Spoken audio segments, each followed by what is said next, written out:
Oh my goodness. Hello, ladies and gentlemen. As you all know, the current date is April 5th, 2010, and this is Day 9 Daily number 95. I love how huge those numbers are getting, and in fact, on Day 9 Daily number 100 is a super special event. This is the first time I'm actually plugging it.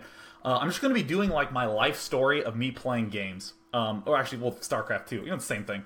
Because, when we were doing the Zotac Cup stream on Sunday, a lot of you may have seen that live. DeMuslim's computer was having serious issues. So for about a 30-minute period, there was nothing really to talk about. So I just started telling random stories from when I first started playing StarCraft.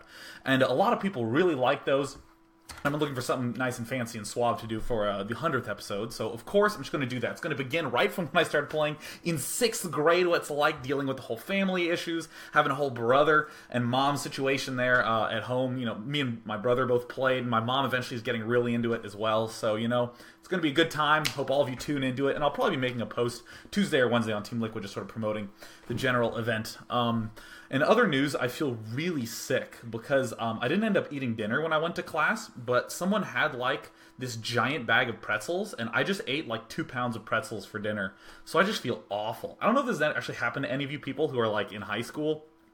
But I mean, once you get out into like college and trying to support yourself and try to buy yourself food, when you run out, you always have those weird meals, where it's like, what'd you have for dinner? It's like, well, Gatorade and tortillas. Just tortillas, not like burritos or soft tacos, just the tortillas. And I had some hot sauce packets left over from Del Taco, so I squeezed those on for some flavor, well, all my pots are dirty, so I'm just going to chew on dry pasta, which actually happened to me once. Actually, my pot broke. I know that sounds impossible, but it literally, split in half. It was a $1 pot. I don't know why I bought it. It's probably a pretty bad idea to buy a $1 cooking utensil, but I did, and it split in half, so I just chewed on dried pasta. But, now that I'm back home after this, I'm definitely going to be investing in a pizza. So today, we're going to be checking out a pretty cool Protoss vs. Terran build that I have been working on. I just opened up the StarCraft 2 beta because, as some of you may or may not know, the sound gets really screwed up when you try to open StarCraft 2 and then go live. So I'm doing a smart thing and first going live and then opening up StarCraft 2. So everyone should be able to hear me in crisp, beautiful, high-quality audio because, once again, I do have a very expensive microphone. Oh my god, I do have incredibly loud volume because, I listen to the pregame music too. And oh my goodness, I was just rocking out. So this first game, it's from the ladder that I played, BattleNet 2.0, same ladder everyone plays. This Protoss vs. Terran build is centered around getting the gold mineral patch fast. So the replay is loading up right now. I'm going to fast forward to a relatively uninteresting part. And by relatively uninteresting part, I mean when we stop doing the pregame chat. Because I'm trying to, keep a little bit of privacy when I play. But, 5-day-a-week web show, it's obviously not going to work out too well. But anyways, coming right back on over to the main screen. I know some of those transitions between the screens are a little bit buggy, but I'm not going to worry about that. It looks good in the videos. So, anyways, so this is me. I'm spawning as the Protoss at the right here, and then here's my gateway that I'm making. Pretty standard opening right now. We both know what each other's races are. We're both actually random players. My opponent is Jung Ik, who's pretty highly ranked in the Platinum Leagues right now. But we're both opening pretty normally. He's opening up with his barracks around 12. He's getting his gas at 14. Probably going to be getting an orbital command at 15. Nothing out of the ordinary really here. But the most important thing is that I'm focusing a lot on this gold mineral patch. A lot of people, they say they're getting it fast, but they don't really. They'll get it eventually. They'll get it after they take their natural, no doubt. But they don't rush for it. And we're going to see me. My entire build literally is centered around taking out these destructible rocks relatively early on. And this is an idea I actually got from Jinro, who opened up Reaper Harass and got a lot of Reapers. And when the harass stopped, he backed off and killed off these gold rocks. So you're going to see me make a few changes. I believe I implemented them in this game, and if I didn't, it's because I did a little bit more learning in between now and these replays. These replays are actually a little bit old, a few days old. But I do end up planting down my cybernetics core. Now, most people are rushing to get this second gas very, very, very early, but I've found you can actually get away with quite a bit if you don't do it. In the second game we're going to see, which is actually was played earlier than this game, in the second game that we're going to see today, I actually end up getting this gas a lot earlier. We're going to see how much money I actually end up having. Right now, I'm not getting that geyser. I'm not getting a zealot. I've just done a little bit of scouting here. So what exactly am I looking for? In this game, I was specifically looking to see if he was doing any sort of big bust-in antics with a bunch of barracks hiding back here, but it seems like he's doing the pretty standard one barracks. Now I'm over here looking for an expansion, all that sort of thing. And notice my cybernetics core's done, and I still have not gotten this gas geyser, and that's actually intentional. I'm chrono boosting this because I haven't seen anything pop out of this barracks yet. Could be a Reaper, so I definitely want to save up and chrono boost this Stalker. I think that is an absolutely essential part of this build order that I'm doing. And we're seeing me do something that you'll either think is super newbie, because that's what people were doing in the first week of the beta, or you will go, oh, you are super advanced and high-tech. Let me just briefly explain that. Oh, by the way, sorry for the camera transitions. It actually shows up black before it comes to my face, but, you know, it'll be fixed in the on-demand. But anyways, so right at the start of the beta, people discovered the Immortal, and everyone just got, you know, excited. I even did a Day 9 Daily on the Immortal that you can find in the archives. It's just a cool unit. It just kills shit fast. Yeah, especially those roaches, man. So everyone was Immortal rushing. And in particular, in Protoss vs. Terran players were still trying to do the StarCraft 1 style mech. They were still trying to get tanks up really fast, and the Immortal demolishes tanks so fast. I mean, basically, 3 shots from the Immortal kill it, you know, and even faster than that if you have a Stalker or a Zealot or something like that. But after a while, players eventually realized that Marine Marauder works great, right? That's actually the standard composition, not this mech stuff. So people started to back off from getting the Immortals too quickly because Marines crush them quite easily. And then players, probably in the last 2-3 weeks, especially on the European servers, they've been swinging way more towards getting 3-4 warp gates early on and doing a lot of aggression with those, using a lot of force fields to trap players at the top of their ramps, all that stuff. But I am trying to, my end goal that you're going to see is to get an Immortal drop. Kind of like you do a Reaver drop in Brood War, just to go around and harass the Terran, keep them pinned back, and you end up expanding a bunch. That is my goal here. I want to do an Immortal drop, and we're going to see more of that. So I'm getting this fast robotics facility, and in my testing, I've been able to stay alive with these early Immortals. And notice I still haven't gotten gas yet. I'm just now building another pylon here, so that way I can have, you know, I can continue to make probes and all that good stuff. So here's guys out. I'm still not taking this gas, and as it turns out, I don't even really need to for quite some time. I'm not trying to get warp gates. I'm not doing too many gas-heavy units. So here I am. I'm still scouting around. I see a factory, and I'm just like, delicious, as I am now going for my Immortal drop. One incredible bit of learning I did this game, and by incredible I mean I do a huge screw-up. I try to attack with my first Immortal, because again I'm going, hey, in week 1 of the beta, I was able to bust in. I was the man in week 1 of beta. So I tried to return to being the man, instead just got punished by better players. But see, notice I'm getting a Zealot out. I still have not taken this gas. Only now am I taking it. Oh my god, that seems late. But notice that I still have plenty of gas to get an Immortal up. And here is the Immortal coming out. And bam, getting the Immortal. And now I'm chrono boosting the Immortal. I saved up a little bit of chrono boost there, so that way I can boost him away. Building a pylon down right here. And again, I dislike this attack. I really think I should have focused on these destructible rocks. So let's just go ahead and fast forward, because there's like, you know, a 2-minute part of this build that I really could have cut out. So you notice how I had just enough gas to keep making this next Immortal. Not making anything out of the gateways yet, but you know, I had just enough gas. So really the second gas, I like my timing of it on this particular game. Continuing to make pylons, because we know that it's very important to make those. It's very easy to forget and not make them. And here comes out my Immortal. Oh, I feel so awesome. So here comes my first little attackaroo. Come on, little Immortal. Huff and puff your way over. And, you know, I'm going to come over here, but, you know, there's really just 3 Marauders, and they end up punishing me. Okay, so don't be an idiot and send your Stalker in first, because I, like, almost lose it. But this is part of the reason why the Immortal rushes were so strong. You can take down these bunkers, these supply depots, like, instantly. I mean, this is almost the same reason why these Baneling busts against Terran are so strong, because you can kill these supply depots super easily. And look how fast it's killing them off. And here my Stalker is a little bit too far back, but, you know, I managed to successfully bust in there. I do some damage, but still, you know, he's able to hold it off relatively easily. To be honest, he probably would have held it off with just these 3 Marauders, without that big of a deal. So after this game, I was just like, yeah, you know what? I'm never going for the Immortals really early in a rush, pretty much ever. And so, but my next Immortal, going back to my game plan, I'm trying to take down these destructible rocks very, very quickly. So here's my Warp Prism out. I'm making another Immortal because, You know, even though my game plan got delayed by this little shenanigans up here, you know, no big deal. May as well return to my gameplay as opposed to panicking and doing something completely different. So I'm also chrono boosting a Stalker because, again, I play against Jinro, who just loves getting those annoying Reapers like all the time and just pretty much ruins my whole life. So I just want to make sure I have Stalkers there so that my life's just marginally better. And now I'm expanding, and I actually am going to be sending a probe down here to get ready to expand. I don't know why this isn't taken out yet. Oh yeah, based upon the timing, I can't quite afford to get a Nexus out here. Quite yet, but generally I have both the Immortals rush up here and kill this off. If I didn't try to suicide and do some damage early on, I would have done that. But hey, here comes my Immortal drop. I'm pretty much going to be halting up on production of Immortals. I'm going to go back to making Observers, because the Observers are really important and really useful.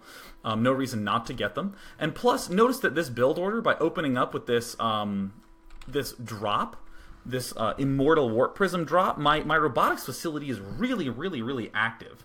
And that, I think, is a really important thing to note. Just in any of your builds, people tend to get buildings for some one-time use. Most classically, a Protoss player will say, oh my god, there's roaches coming. I will build a robotics facility, I'll get Immortals. And then when they see the Zerg completely let up on roaches, you know, the Zerg maybe only got 4 roaches the entire game, that robotics facility is never used ever again. The player maybe makes an Observer or something like that, but then it's just gone. And I don't like that so much. I like trying to think of some way to extend the purpose, use that as a transition building, maybe get some Colossi at some point. But yeah, so by opening with this Immortal drop, so yeah, I am going to continue resuming this game. So here comes this Immortal drop. That's fantastic. Oh, by the way, some people are asking about the graphics settings. I always play on low. It's much easier to parse the information. There's a little bit too much light stuff going on, so I will happily introduce you guys to that. So I'm dropping, and the question is, what is the main target of this drop? The biggest thing is these supply depots. We're going to see me drop up here, and watch how fast the health drops on this. I mean, this is just going to evaporate almost immediately. That was a misclick to go into phasing there, but, you know, I managed to get out. Pretty much no damage done. And here I'm almost done taking out these destructible rocks. It's in the red zone. But I'm going to pretty much be replenishing Stalkers for now. No Zealot Sentry stuff quite yet, because as I experienced against Jinro in a game we're going to see right after this, I actually think Stalkers are the best choice against making play. Just like mass Stalker. And see, he's getting his Ghost to try to EMP my Immortals. Seems completely reasonable. But look, with no anti-air, I have complete freedom to wander around with this Warp Prism. I'm also doing a little bit of scouting, trying to be like, are there any starports here? No, there's not. So I'm drawing him down here, and I'm going to come up here, and I'm going to be able to take out this tank. In the meantime, my Nexus just finished, so I'm transferring a bunch of probes. I'm now adding on some more gateways. I'm researching warp gates. And most of the time, I'm able to have had this expansion up already. So here I'm dropping, killing off a tank. Backing right up again. Cool. And now he's sniping a little bit at my Warp Prisms. That does sort of bum me out, and I have to run away. But hey, no big deal. I shall be back another day. And then here comes a very fast third base. Everything in this was leading up to this third base. And there I should be... Come on, make the Nexus. Okay, I'm like 100 minerals late. Pretty bad, but no big deal. Continuing to chrono boost here. And now I have Observers spread around in his base. If you just go to my vision, you'll see that I pretty much have knowledge of everything that he's doing. I'm dropping up here. I'm freaking him out a little bit. It does look like he got the EMP off, but this is actually good because the Immortals are going to be low on shields, but as I float around a little bit more, they're happily going to swing all the way back up to max, so it's really not that big of a deal. So, yeah, I'm just continuing to poke around here. But you know what? Let's ignore this Warp Prism for now. Let's just focus on the other things that are going on. These are some numbers I've been playing around with. If these rocks had fallen earlier, I would have added a second gateway, just gone 2-gate Stalker, and then thrown down this Nexus. Done it very quickly, and then added up to 6 Warp Gates. Since it was delayed a little bit, I went 4-gateway, and then I expanded down here. And then I'm going to come back and make more gateways. I think that works out pretty nicely. For the most part, though, Terran's really uncomfortable in terms of ever attacking me as I'm moving around here. I don't really do too much with this, but I you know, stole an EMP away. Notice that my Warp Prism's at full shields again. Both my Immortals are almost at full shields. And I'm just, you know, macroing up. Now, I'm getting this Twilight Council. If he was going for pure mech, I would chrono boost the shit out of Blink. You need Blink against someone who is going mech. That is, like, the biggest key to stopping mech. You can blink around onto his high ground and kill off his tech labs, thereby shutting down any of his tank or Thor production. You can blink to the back of his base. Oh, on Lost Temple, you can blink between the mains if you have vision. Blink has an incredibly long range. But yeah, you can blink in, do some harassment, just blink right back out again. Because the tanks are very slow, so they're going to have a difficult time being able to deal with that. And also, in those huge battles, a good Terran player will have a big percentage of Hellions in that mix. So if you have any Zealots, they will evaporate immediately. But if you have a whole bunch of Stalkers, you run up, you blink over the Hellions, and then you just happily take out the tanks, no problem. So that's actually what we're going to see in the next game. Looks like he's making a bunch of barracks. I see this, fantastic. The way I'm going to deal with that is by getting some more some more gateways, and I'm experimenting a little bit with getting another robotic facility. I don't necessarily know if this is the best, but I told myself I want to, instead of going 6, 7, 8 warp gate as I was doing against mech, I am going to get a second robotics facility and just continue to remass up Immortals. Again, I extend the use of this robotics facility throughout the entire game. It's not just some one-time use. And I transfer probes. I'm making a lot of probes here. Look at me, I'm at 47. He's only at 33. So that's great, yeah. And I'm researching this leg upgrade. You probably heard me say I would chrono boost Blink, but I'm chrono boosting the Zealots, so that way I can do serious damage to the Marauders, because that really is the biggest concern. So I'm just going to be happily warp gating in. I have all my Nexuses hotkeyed, and it looks like I'm getting a little bit sloppy with my chrono boost. Look at that, 100 energy, but that's okay. I end up chrono boosting everything, so it's not the biggest deal. I'm still poking around here trying to see what's up, and you know, from his point of view, he's probably feeling like he's playing reasonably well. I mean, look at this. He has zero money. He's even on his production cycles. He has some tanks out. He was able to repel the harass without that much going on. But this gold expansion, because I got it up so quickly, look at me, I'm at 102 food, and he's at 82 food. Being 20 food ahead at this point in the game is a pretty wide margin. So here I am getting, supply blocked because I'm awful. But that's okay, because I know how to spam pylons. Hoorah! Now, when I see this attack coming out, I had a plan, baby. So he's going to come forward, and here I am. I'm using my Zelnaga Watchtower. Again, if we go to the Day 9 cam, I have plenty of sight range here. And, you know, I have my observer positioned.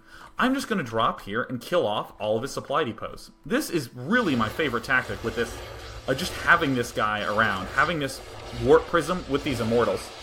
So I come up here, and this battle is much closer than I would have liked. These force fields were pretty bad. He ends up, EMPing all of my units. You'll note that there's very little shields there. But you know what? If we pause, I'm at 117 food, and he's at, what? Red food? He's at 83? Oh no, I've killed off 4 supply depots, and continue to do so. So I'm advancing up here. I'm going to try to cut off these Marauders, but instead I just make a nice little happy wall for these tanks, so, a little bit less than ideal. That's okay, I'm continuing to chrono boost. I'm, doing a pretty good job macroing. My money's a little high, but that's okay. I end up spending it all in this production cycle. So this battle is going to look a little bit close, right? It actually looks like he's probably going to take out my stuff, and I could have easily fixed this by just macroing a little bit better, by, taking this expansion and not suiciding by trying to kill this part early. But note, I'm at 100 food, and he's at 53 of 40-something. He's deep in the red because he just doesn't have any supply depots, and here I am unloading over here, trying to do more supply depot hunting. And that's pretty cool, right? I dig that, I like that, and give him the good game. So that's pretty, I like that quite a bit. The big concerns that I would have with an opening like that is that I would maybe die to some early aggression. We've seen a lot of players be mondo aggressive. But I think that if I just send the probe scout relatively early and I chrono boost that first Immortal, I end up being okay because I do get a Zealot, a Stalker, and an Immortal up relatively quickly. And if I haven't seen him expanding and I have very little idea of what he's doing, no big deal. I'll just happily back up to the top of my ramp, and instead of expanding, I'll do something like add on that second gateway a little bit earlier. I'll maybe get warp gates a little bit earlier, that sort of stuff. So we're now going to load up a game that I played against Jinro, and while it's loading up here, I'll just continue to vamp. The reason I chose this game of me and Jinro is because it's a completely different mid-game. Most of the time, we see players go for a big Marauder composition. I mean, I don't really want to say Marine Marauder because excuse me, lately players have just been getting Marauders, right? As many as they can get, just keep hitting the D key, right? And that's okay. It's very...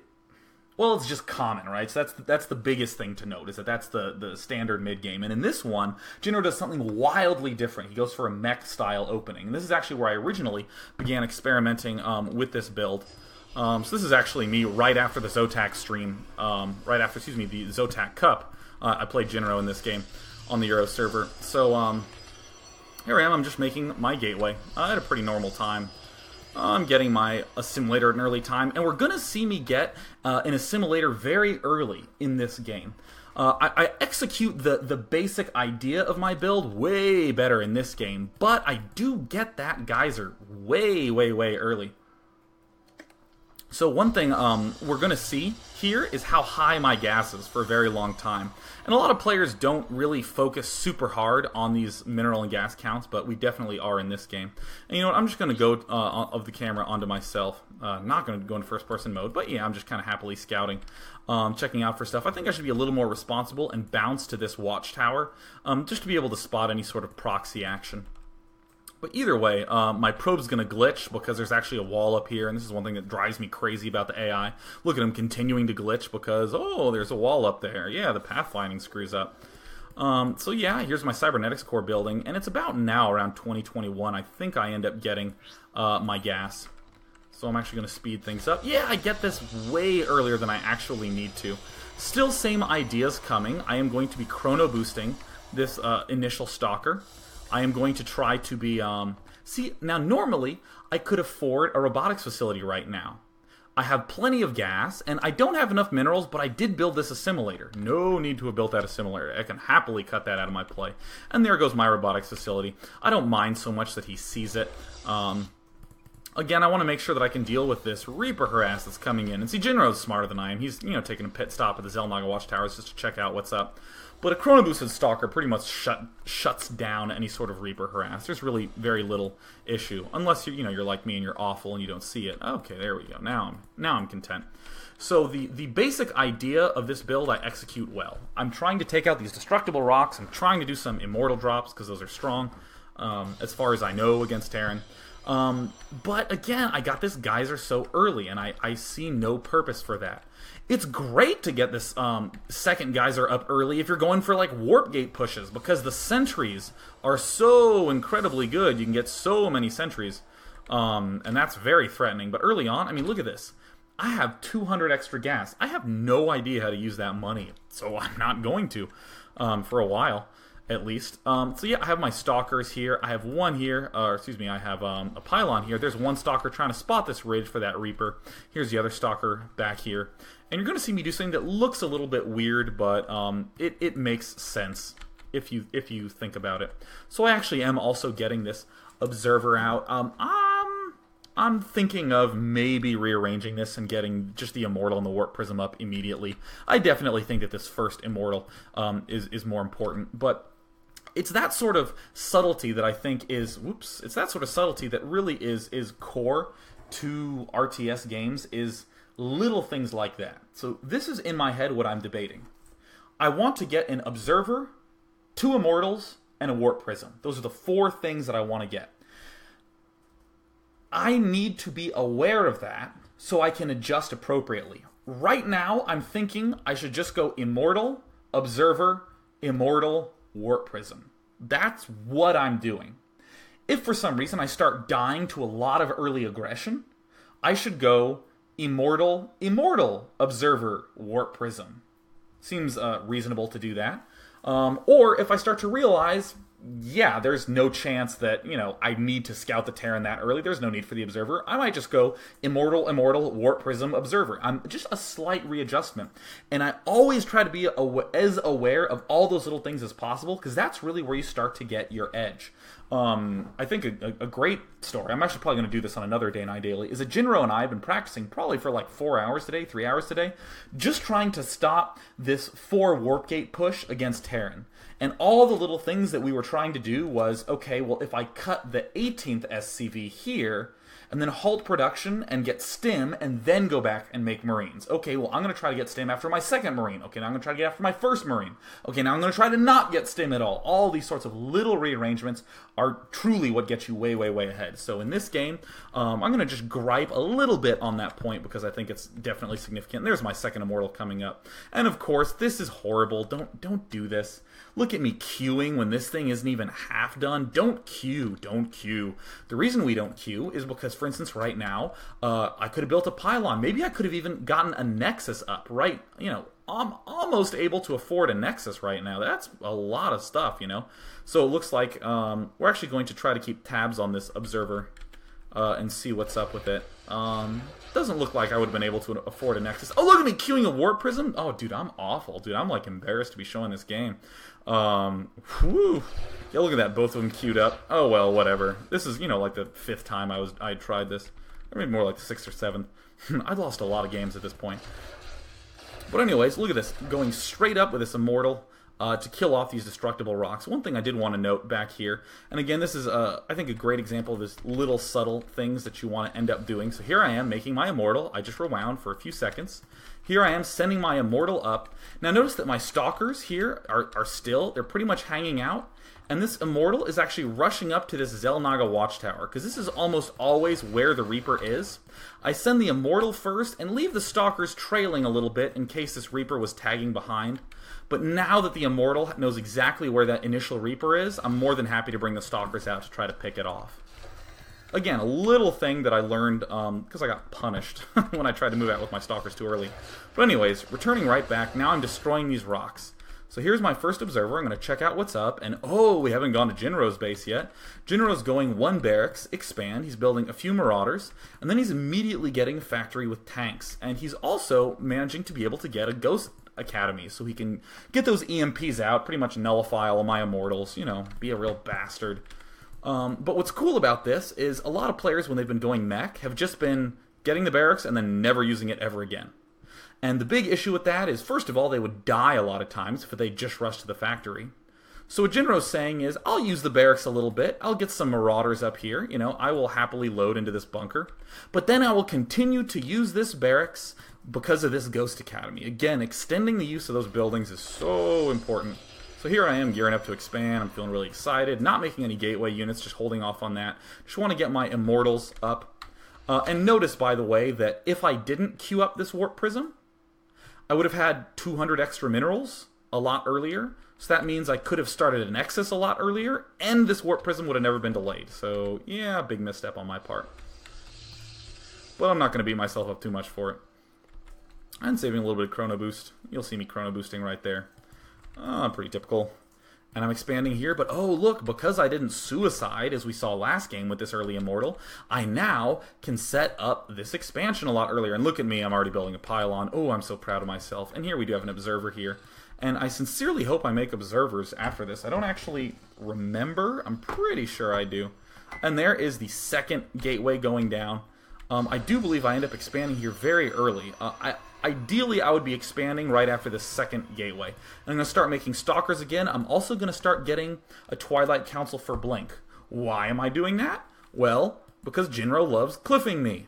And if you see a player getting mech, you inevitably see that player getting a relatively fast starport to deal with any sort of weird any weird Warp Prism antics, any weird Colossus antics. Smart play by most Terrans who mech to do that. So I'm especially aware of that because I've lost to it several times. And, you know, continuing to gear up to expand, and here comes my Warp Prism. It doesn't do an extraordinary amount this game, but I still love the fact that I open up with these Immortals and just get in Jinro's face a little bit with them. And these Immortals allow me to clear out this gold super early on. And look, supply depot hunting. Supply depots, yes indeed. Backing up here, I'm disappointed that there aren't more supply depots here. I think this is a little passive of me to back up so eagerly. He doesn't really have that much anti-air, just this one ghost, and I can manipulate that quite a bit. And then I do fly my observer directly into a turret because I'm awesome. And hey, look, throwing down the Nexus right after I have 2 gateways. I'm at 57 food, he is at 54 food. What's cool about this shuttle is that I can also bring it back and just use these Immortals for defense. I don't really have that small of an army. I have 3 Stalkers and 2 Immortals, which is more than enough to hold off these early tank Marauder compositions. So I'm feeling very comfortable at this point, and I'm getting Blink, which means that I'm cool. I have my expansion up, which means that I'm, double cool. And got my 3rd expansion, my Gold Expo, en route. So now I'm going to be focusing on getting all the upgrades. I'm getting the Warp Gates. I'm chrono boosting all these important things. And you're going to see me throw down a lot of gateways. So now I'm building more Observers. Now I'm building more Stalkers. And I'm pretty much just going to be massing up the Stalkers. I'm trying to poke around here, trying to get a little bit braver with my Warp Prism, because I'm a little bit passive sometimes. So I'm also aware of that, so I'm trying to improve on that. So I come over here, I shoot at this refinery a little bit.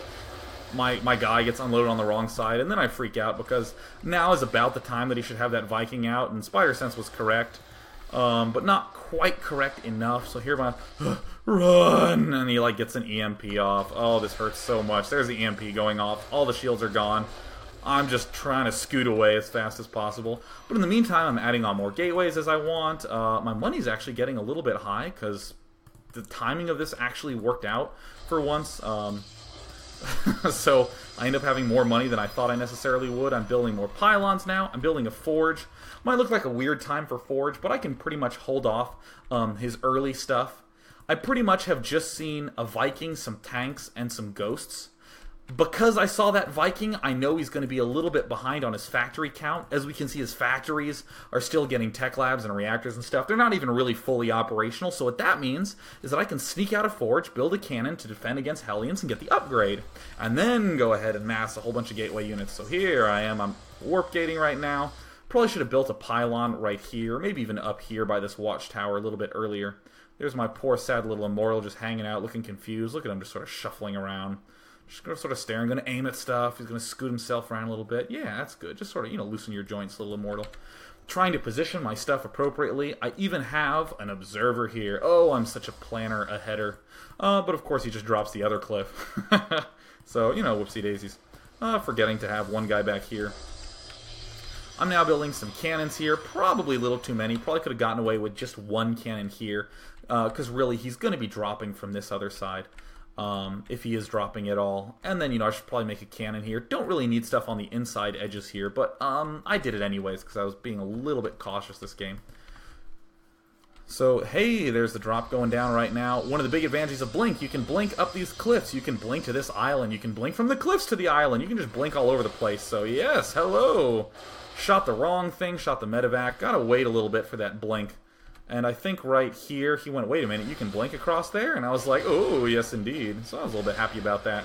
Didn't notice this at first. That was pretty bad. Letting my money get high, that's pretty bad. And then I tried to blink up here. I thought I had vision, but I just, wasted a blink. So I think I grabbed my observer pretty late here. I also end up getting a robotics support bay at some point here.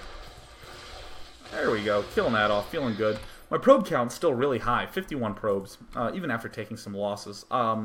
We don't get to see this that much this game, but I'm being really good about making probes. Looks like I'm being really bad about queuing up. Whoopsie daisies. But I do end up being like, hey, I have a ton of money. I should have built these gates earlier. So I go ahead and continue to do so. So we haven't actually focused too much on Jinro's stuff yet, but I was occasionally glancing down at the mini-map. We see this sort of stuff coming. Only now is he actually able to get a decent amount of Hellions up, and I'm still pretty much just going Stalkers. I'm also getting this +1 upgrade. Chrono boosting away, because you have plenty of Chrono Boost with 3 Nexuses. Or 3 Nexi, never knew what the correct plural was. And there's my support bay, because you know what? Even though these Stalkers are great against the tanks, you really do need the Colossus to do the mass damage against the Hellions. So I pretty much am just going to be going 8 gateways and 1 robotics facility.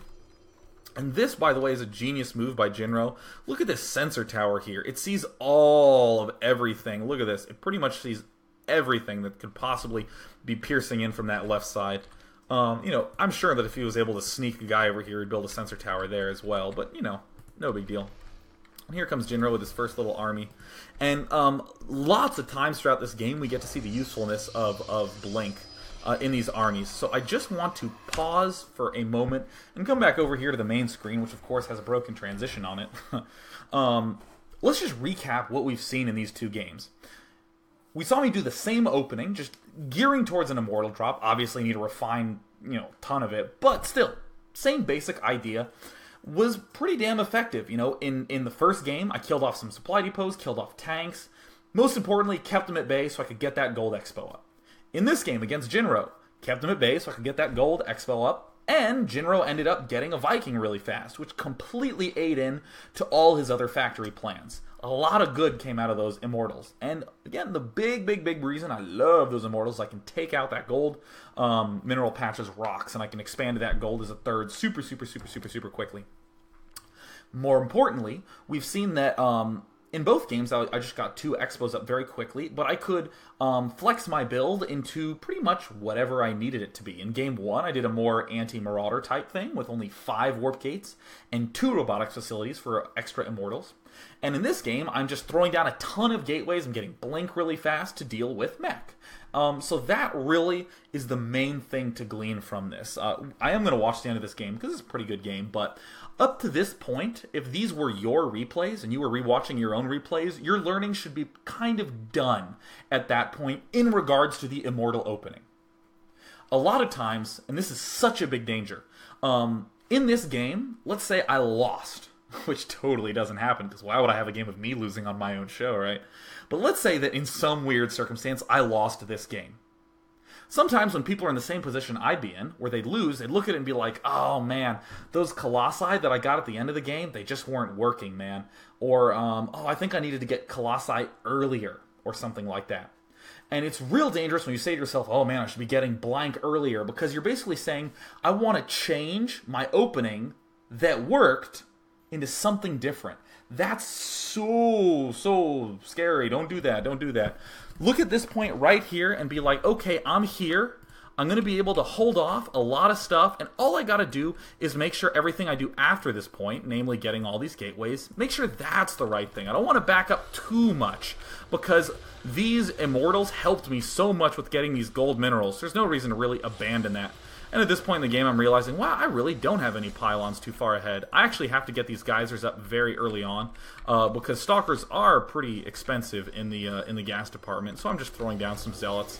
I'm getting plenty more warp gates. I'm getting the Colossus. I'm just backing up for the time being. And see, look what's so cool about Jinro's army. Just to sort of, pet Jinro's ego a little bit here. That's awesome. Using that barracks that he got early for the Marauders, now he's getting 5 ghosts. That's more EMP than he's ever going to need. And now he's sieging up. And this is beautiful positioning, right?